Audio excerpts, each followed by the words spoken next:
The Pendleton fiasco foreshadows blank for Pete Hegseth. It foreshadows. Okay, how internet trolly do I want to get here? Because on the one hand, I think it foreshadows nothing for him because it continues a long pattern of being a completely unserious person. But this one is bad because, in case you weren't paying attention, and Tiana is our resident SoCaler here, our former SoCaler. She lives in D.C. Don't worry about it. Refugee from Gavin Newsom's taxes and crime. The Pentagon was doing, as a part of their big America 250 celebrations, an event at Camp Pendleton in Southern California where they decided, for some brilliant reason, it would be super sick to fire live munitions over Interstate 5, which, in case you didn't know, is one of the most busiest interstates in the world, and it connects all of California coastline. Yeah. And, they were mocked for this. Gavin Newsom was like, I do not approve of this, blah, blah, blah, blah. Yeah, Gavin Newsom win. He said, I want to shut down the 5 if you guys are going to do this. Yeah. And the White House was like, no. Yeah, they made fun of him. They called him a cuck and, said Newsom is like a soft boy. It's their usual kind of attack. And then what happened, Christian? During this celebration, some of the munitions exploded over the interstate, raining down debris and shrapnel on cars, including several members of Vice President J.D. Vance's protective Secret Service motorcade, considering he was there to attend the service. It's just one of the dumbest things I've ever seen. It's quite literally shooting yourself in the foot. Yeah. And like I mentioned, this just goes to show Pete Hegseth is running the Department of War or the Department of Defense, however you want to call it. I'm saying that so they don't sue me like the AP. He's running it like a reality television show. And I think Donald Trump is willing to put up with tons of buffoonery. Just look at DHS, just look at Commerce. As long as you follow his orders and you sort of act as a meat shield to soak up fire from the media on a bunch of this, these shenanigans that the administration is carrying out, Trump's okay with you. But when you start to do things that make this, specific institution look like, there's a bunch of clowns driving the tiny little clown car, he's going to get pissed off, especially at a time where it's typical, where you start to see turnover among the cabinet members. Could it be Kristi Noem, who's, taking fire for, yes, ICE raids in general, but one in particular in Texas where ICE went to the wrong house, detained people, and killed the family's dog? That rings of Kristi Noem, but it might be Pete Hegseth, because not only did the Pentagon have to deal with this last week, they had a major scandal brought about purely by Hegseth's design to try and tamp down on leakers, which now sees, for the first time in 50, 60 years, the Pentagon go without a press corps because they were basically... Mean OAN doesn't count? No, it's insane. And even Donald Trump has weighed in on this, and he's like, yeah, I think Pete's decisions about how we handle the press are bad. Yeah. I'm going to say it foreshadows more unforced errors. Yeah. So I, unlike you, don't think Hegseth is an idiot. And I actually think by many metrics, he is doing a very good job. For one thing, I like having a SecDef who is alive and doesn't go under anesthesia and lie about it for a week and manage to hide it because he's so unessential to the running of the government. Shout out Lloyd Austin, right? Yeah.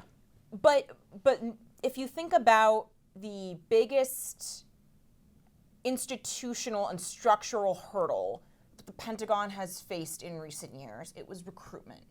Total demoralization among the troops in the aftermath of failed forever wars and the Afghanistan withdrawal, all of that.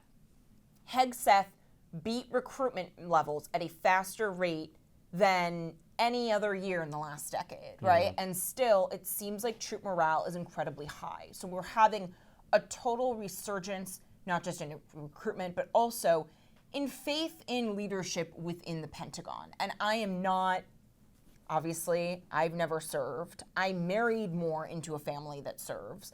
I don't come from a family with a long line of military history. So I try and give a lot of credence to people that are a part of that tradition. And they are all thrilled with the job he is doing. And I'm not saying that doesn't mean that there are people within the building and people within America's armed forces that are not content with how he's doing. But I think it matters that broadly most of the people I've spoken to are happy with the job. Clearly, we pulled off, again, the thing I think Trump deserves the Nobel for, taking out Iran's nuclear weapons capability. That was done without a single American boot on the ground, without a single American casualty. Phenomenal. Or a single signal message to a reporter Or in a DC. single signal message to a reporter. So we're improving, yeah. All of Hegseth's biggest problems have not been because he's bad at the job. It's all been weird, unforced errors. Like, don't fire arms over this incredibly busy freeway where everyone's already pissed all the time because you're just stuck in traffic. And you're on the ocean, which means that you're either firing into places where people live or you're firing into the Pacific Ocean, which, I guess you could do, but that seems suboptimal. Let's consider this Pentagon press policy, which, as you may have heard of, the Pentagon was trying to require all members of the official press corps for the Defense Department to sign this weird Pledge of Allegiance. Some of it was standard, right? They were saying, it means you won't publish classified information. Most publications officially will say, we will not commit any crimes, right? You are not, as a reporter, you don't get any immunity for hacking into somewhere, right? That's how people like Bradley/Chelsea Manning went to prison. Yeah. And WikiLeaks, that's how WikiLeaks got into trouble. The thing is, if someone comes to you with legitimate information and they're giving it to you legally, that is different. And the biggest sticking point of all, the one that I think everyone could recognize, is they said, essentially, you cannot report and get quotes from anyone that isn't part of the official press office, which the more you work in Washington, the more people inside the building are finding you than the other way around. Yeah, because they want to get information out there. So in a way, also hamstringing his own team. And I think a lot of this is just because he's been upset about the leaks. And I think there is a lack of willingness or lack of honesty with himself to address who I think a lot of us widely suspect are the leakers. And it's a pretty discrete and distinct group within the building. And instead of focusing on his own team that is undermining him, because we have seen people really try to undermine the Pentagon, especially in the lead up to that Iran strike, the successful Iran strike.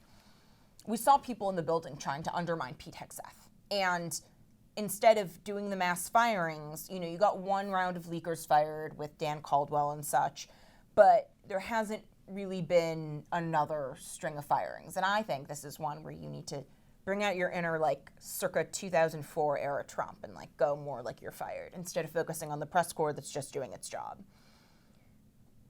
We don't need quite so many theatrics. Just continue to do the job.